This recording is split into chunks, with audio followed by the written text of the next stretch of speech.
গাজার জন্য ট্রাম্প প্রস্তাবিত বাহিনীতে থাকতে চায় বাংলাদেশ।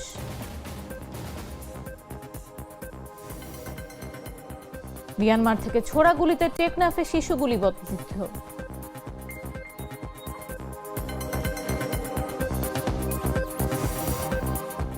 পাঁচ জেলা ও এক বিভাগে বইছে শৈত্যপ্রবাহ। দেশের সর্বনিম্ন তাপমাত্রা পঞ্চগড়ে 7.3 ডিগ্রি সেলসিয়াস। ইরানের জাতীয় স্বার্থ রক্ষায় সেনাবাহিনীর কঠোর হুঁশিয়ারি।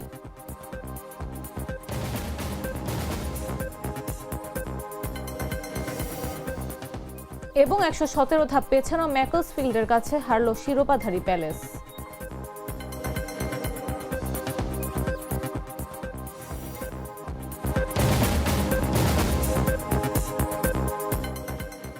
দুপুর একটা নিউজে সবাইকে আমন্ত্রণ।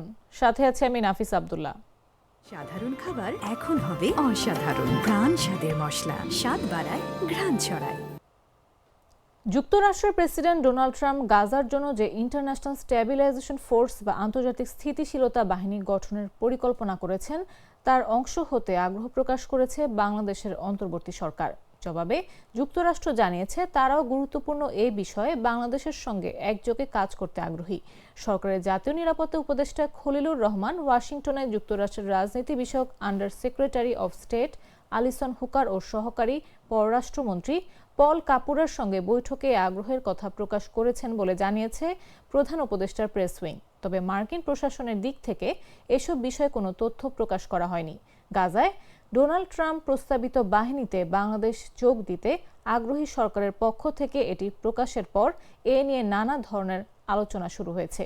বিশ্লেষকদের কেউ কেউ বলছেন, কিসের ভিত্তিতে সরকার এই আগ্রহ প্রকাশ করলো সেটি বিস্তারিত জানালে বিষয়টি পরিষ্কার হবে।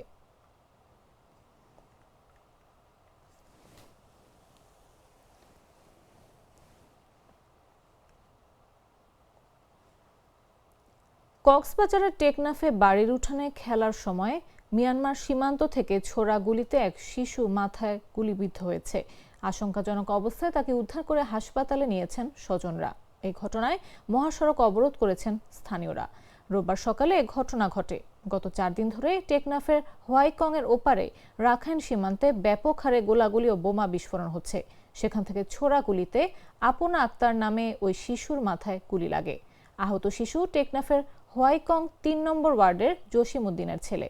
সে হোয়াইকং লম্বা বিলের হাজি মোহাম্মদ হোসেন সরকারি প্রাথমিক বিদ্যালয়ের 3য় শ্রেণীর শিক্ষার্থী। টেকনাফের ইউএনও মোহাম্মদ এনামুল আজিজ নাদিম বিষয়টি নিশ্চিত করেছেন।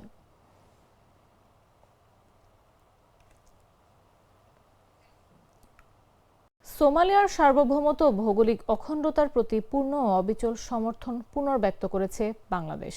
সৌদি আরবের জেদ্দায় অনুষ্ঠিত ইসলামী সহযোগিতা সংস্থার পররাষ্ট্রমন্ত্রীদের জরুরি বৈঠকে বাংলাদেশ ইসরায়েলের তথাকথিত সোমালিল্যান্ড স্বীকৃতির সিদ্ধান্ত স্পষ্টভাবে প্রত্যাখ্যান ও নিন্দা জানাতে ওআইসির প্রতি আহ্বান জানিয়েছে। রোববার সকালে এক সংবাদ বিজ্ঞপ্তিতে এ তথ্য জানিয়েছে পররাষ্ট্র মন্ত্রণালয়। এতে বলা হয়, শুক্রবার জেদ্দায় অনুষ্ঠিত ওআইসির পররাষ্ট্রমন্ত্রী পরিষদের 22তম জরুরি অধিবেশনে বক্তব্য দেন বাংলাদেশের পররাষ্ট্র উপদেষ্টা মোহাম্মদ তৌহিদ হোসেন। তিনি বলেন, আন্তর্জাতিক আইন সমুন্নত রাখা, সদস্য রাষ্ট্রসমূহের সার্বভৌমত্ব ও ভৌগোলিক অখণ্ডতার প্রতি সম্মান প্রদর্শন এবং মুসলিম বিশ্বের ঐক্য ও সংহতি রক্ষায় বাংলাদেশ ওআইসির সম্মিলিত অবস্থানের সঙ্গে সম্পূর্ণভাবে একাত্ম। এই জরুরি অধিবেশন আহ্বান করা হয় ইসরায়েলের তথাকথিত সোমালিল্যান্ডকে স্বীকৃতি দেওয়ার সাম্প্রতিক সিদ্ধান্ত এবং এর ফলে ফেডারেল রিপাবলিক অব সোমালিয়ার সার্বভৌমত্ব, ঐক্য ও ভৌগোলিক অখণ্ডতার উপর সম্ভাব্য প্রভাব নিয়ে আলোচনা করার জন্য। পাশাপাশি এর আঞ্চলিক ও আন্তর্জাতিক পরিণতিও বৈঠকে গুরুত্বের সঙ্গে বিবেচিত হয়।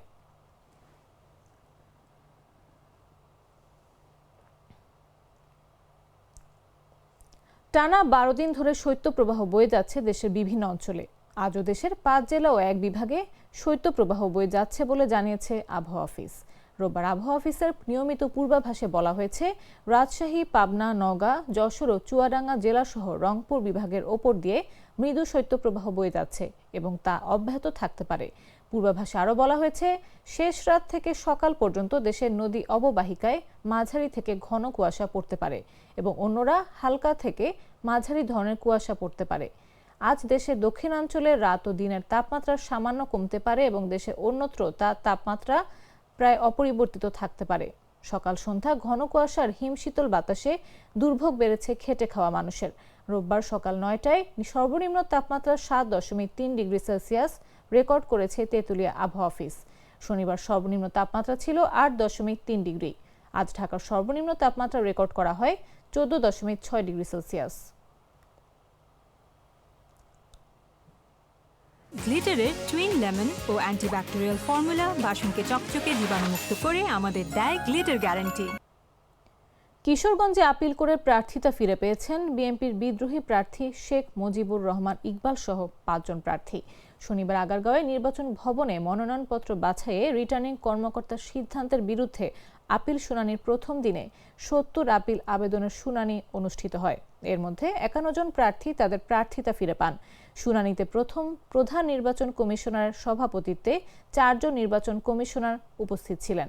প্রার্থিতা ফিরে পাওয়ারা হলেন কিশোরগঞ্জ ১ আসনে বাংলাদেশ খেলাফত মজলিস মনোনীত প্রার্থী মাওলানা হেদায়েতুল্লাহ হাদী এবং একই আসনের খেলাফত মজলিসের প্রার্থী মাওলানা আহমদ আলী। কিশোরগঞ্জ ৪ আসনের স্বতন্ত্র প্রার্থী কাজী রেহা কবির সিগমা ও ডাক্তার মোহাম্মদ শাহিন রেজা চৌধুরী। এছাড়া কিশোরগঞ্জ ৫ আসনের স্বতন্ত্র প্রার্থী শেখ মুজিবুর রহমান ইকবালও প্রার্থিতা ফিরে পেয়েছেন। আমি কিশোরগঞ্জ ৪ ইটনামিট এবং অষ্টগ্রাম থেকে স্বতন্ত্র প্রার্থী হিসাবে প্রতিদ্বন্দ্বিতা করতেছি। আজকে আমার মনোনয়নপত্র বৈধ ঘোষণা করা হয়েছে। আমি আপনাদের এলাকার সন্তান। বিসমিল্লাহির রহমানির রহিম। আসসালামু আলাইকুম। আমার প্রাণপ্রিয় অষ্টগ্রাম ইটনামিটা মঈন এলাকার সম্মানিত এলাকাবাসী, আপনারা ইতিমধ্যে জেনেছেন আমার মনোনয়নপত্রটি গত ৩ জানুয়ারি ২০২৬ বাতিল ঘোষণা করা হয়েছিল। আপনাদের যে ভালোবাসা, যেই আবেগ আমি দেখেছি, সে আবেগের প্রতি শ্রদ্ধা রেখে আমি আবারও অ্যাপিল করেছি নির্বাচন কমিশনে। নির্বাচন কমিশন সেই অ্যাপিলের পরিপ্রেক্ষিতে আমাকে আজকে আমার মনোনয়নপত্রটি আবার বৈধতা ঘোষণা করেছেন। আমি সেই কারণে আপনাদের কাছে আমি কৃতজ্ঞ। আমি অতি শীঘ্রই আপনাদের মাঝে আসব। আপনাদের সহযোগিতা এবং ভালোবাসা আমাকে সবসময় উৎসাহ দিবে। এবং আসন্ন ১২ ফেব্রুয়ারি নির্বাচন বানচাল করতে দেশি বিদেশি ষড়যন্ত্র চলছে বলে মন্তব্য করেছেন ঢাকার ৯ আসনের বিএনপির মনোনীত প্রার্থী হাবিবুর রশিদ হাবিব। বলেন, কখনো প্রার্থী কখনো দলীয় নেতাকর্মীদের হত্যা হুমকির মাধ্যমে ভোটারদের ভয় দেখানোর চেষ্টা করা হচ্ছে। শনিবার রাজধানীর জিয়া উদ্যানে বিএনপির সাবেক চেয়ারপারসন ও সাবেক প্রধানমন্ত্রী বেগম খালেদা জিয়ার কবরে পুষ্প অর্পণ শেষে সাংবাদিকদেরকে এসব কথা বলেন তিনি। এ সময় সর্বোচ্চ ত্যাগের বিনিময়ে হলেও জনগণের ভোটাধিকার প্রতিষ্ঠা করার প্রত্যাশা ব্যক্ত করেন তিনি। বিএনপির চেয়ারম্যান জনাব তারেক রহমানের নেতৃত্বে ৩১ দফার ভিত্তিতে ইনশাল্লাহ আমরা আমাদের সর্বোচ্চ রক্তের বিনিময় হলো, আমাদের সর্বোচ্চ ত্যাগের বিনিময় হলো বাংলাদেশের মানুষের সে ভোটাধিকার, বাংলাদেশের মানুষের যে স্বপ্নের বাংলাদেশ, বাংলাদেশের মানুষের গণতন্ত্র, ভোটাধিকার, মানবাধিকার, নিরাপত্তা ইনশাল্লাহ আমরা আমাদের নিশ্চিত করব। আচ্ছা ভাই, এই যে নির্বাচনের আগে স্বেচ্ছাসেবক দলের এক নেতাকে প্রকাশ্যে গুলি করে হত্যা করা হলো, আপনারা তো প্রার্থী, এরকম শঙ্কায় আপনারা আছেন কিনা, বা এই পরিস্থিতিকে উত্তীর্ণ হতে আপনি একজন প্রার্থী হিসেবে কি বলতে চান? আমরা দেশকে তাবেদার মুক্ত করতে চাই, আমরা দেশকে গণতান্ত্রিক করতে চাই। আমরা দীর্ঘ 16 বছর পর আমরা মানুষের ভোটাধিকার ফিরে পেতে চাই। আজকে বিদেশি শক্তি, তাবেদারি সেই রাষ্ট্রগুলি এবং দেশের অভ্যন্তরে লুকিয়ে থাকা অনেক ষড়যন্ত্র চক্রান্তকারীরা এই দেশের এই সামনে 12 ফেব্রুয়ারি ভোটকে নস্যাৎ করার জন্য তারা আজকে চক্রান্ত ষড়যন্ত্র করছে। আজকে কখনো প্রার্থীকে কখনো দলীয় নেতাকর্মীকে হত্যা করার মাধ্যমে তারা এই দেশের যে ভোটাধিকার, মানুষ আবার যে ভোটাধিকার অধিকার ফিরে পাচ্ছে তাকে নস্যাৎ করতে চাই।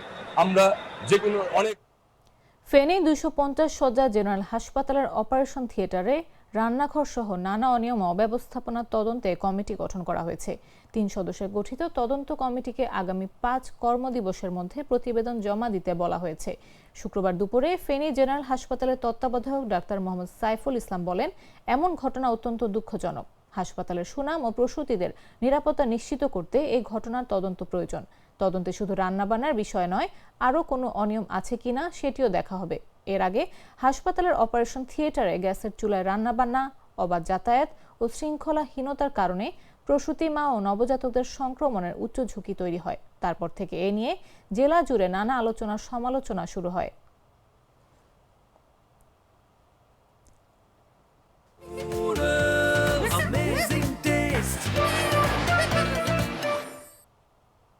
জানাবো আন্তর্জাতিক সংবাদ।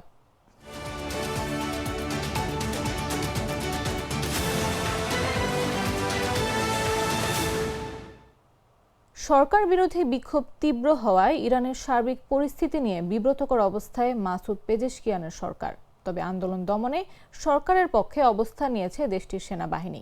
ইরানের জাতীয় স্বার্থ রক্ষায় কঠোর অবস্থানের হুঁশিয়ারি দিয়েছে সশস্ত্র বাহিনী। শনিবার সেনাবাহিনীর পক্ষ থেকে দেয়া এক বিবৃতিতে এমন হুঁশিয়ারি দেওয়া হয়েছে। ওই বিবৃতিতে সেনাবাহিনী অভিযোগ করেছে, ইসরায়েল ও শত্রু সন্ত্রাসী গোষ্ঠীগুলো ইরানের জননিরাপত্তা দুর্বল করার চেষ্টা করছে। সেনাবাহিনীর সর্বাধিনায়কের নেতৃত্বে দেশটির সশস্ত্র বাহিনী জাতীয় স্বার্থ, কৌশলগত অবকাঠামো ও জনসম্পত্তি রক্ষায় দৃঢ়প্রতিজ্ঞ। জীবনযাত্রার ব্যয় বৃদ্ধি এবং ডলারের বিপরীতে তীব্র মুদ্রাস্ফীতির প্রতিবাদে গ্রান্ড বাজারের ব্যবসায়ীরা প্রথম বিক্ষোভ শুরু করে। ধীরে ধীরে এই আন্দোলন সারা দেশে ছড়িয়ে পড়ে। চলমান আন্দোলন দমন করতে ইরান সরকার গ্রেফতার অভিযান ও ইন্টারনেট বন্ধ করে দিয়েছে। রাজধানী তেহরান সহ রাশদ, তাবরিজ, সিরাজ ও কেরমান শহরে বিক্ষোভকারীদের সমাবেশের খবর পাওয়া গেছে। তেহরানের উত্তরে শনিবার জনতা আতশবাজি ও হাড়ি পাতিল বাজিয়ে স্লোগান দিয়েছে বলে খবর পাওয়া গেছে।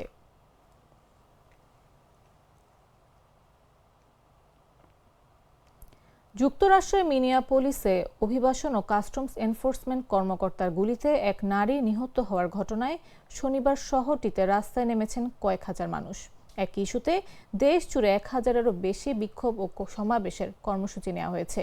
শনিবার তীব্র ঠান্ডা ও ঝোড়ো হাওয়া উপেক্ষা করে মিনিয়াপোলিসে বিক্ষোভে অংশ নেন কয়েক হাজার মানুষ। বুধবার আইস কর্মকর্তার গুলিতে 37 বছর বয়সী রেনে গুড নিহত হওয়ার ঘটনা ব্যাপক প্রতিক্রিয়া সৃষ্টি করেছে। মিনেসোটা অঙ্গরাজ্যের ডেমোক্র্যাট নেতারা ও রিপাবলিকান প্রেসিডেন্ট ডোনাল্ড ট্রাম্পের প্রশাসন এই ঘটনার ব্যাখ্যায় একে অন্যের বিপরীতে অবস্থান নিয়েছে। মিনিয়াপোলিস মহানগর এলাকায় প্রায় 38 লাখ মানুষের বসবাস। সেখানকার বিক্ষোভকারীরা আদিবাসী মেক্সিকান নৃত্যশিল্পীদের একটি দলের নেতৃত্বে মিছিল করে সেই আবাসিক সড়কের দিকে যান, যেখানে নিজের গাড়ির ভেতর গুলিবিদ্ধ হয়ে মারা যান রেনে গুড।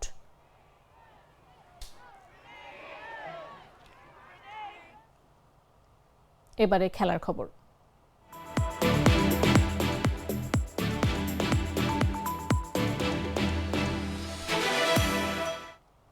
বর্তমান চ্যাম্পিয়ন ক্রিস্টাল প্যালেসকে হারিয়ে মৌসুমের সবচেয়ে বড় অঘটন ঘটিয়েছে নন লিগ ম্যাকলসফিল্ড।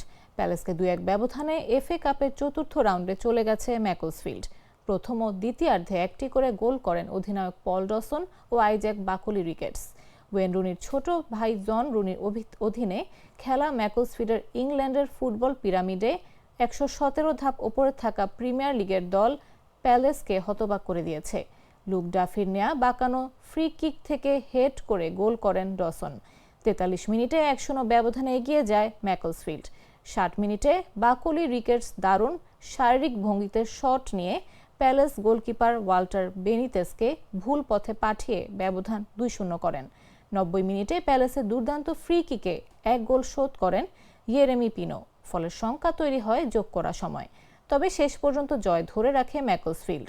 এই জয়ের মাধ্যমে 1908 থেকে 9 মৌসুমের পর প্রথমবার কোনো নন লিগ দল এফএ কাপের বর্তমান শিরোপাধারীকে বিদায় করল।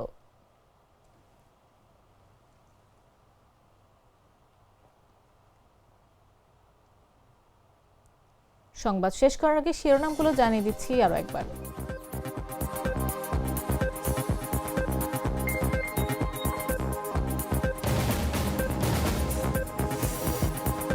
গাজার জন্য ট্রাম্প প্রস্তাবিত বাহিনীতে থাকতে চায় বাংলাদেশ।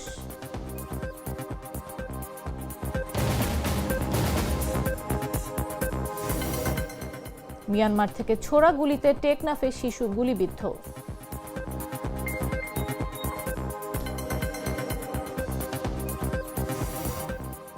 5 জেলা ও 1 বিভাগে বইছে শৈত্যপ্রবাহ, দেশের সর্বনিম্ন তাপমাত্রা পঞ্চগড়ে 7.3 ডিগ্রি সেলসিয়াস। ইরানের জাতীয় স্বার্থ রক্ষায় সেনাবাহিনীর কঠোর হুঁশিয়ারি।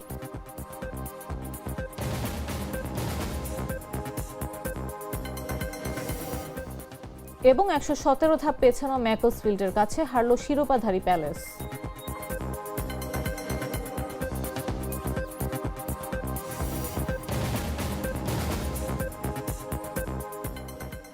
দর্শক, এই ছিল এখনকার মতো। প্রতি মুহূর্তে সর্বশেষ খবর পেতে ভিজিট করুন jagonews24.com, ফলো করুন আমাদের ভেরিফাইড ফেসবুক পেজ এবং সাবস্ক্রাইব করুন জাগো নিউজের ইউটিউব চ্যানেল। এতক্ষণ সাথে থাকার জন্য ধন্যবাদ সবাইকে।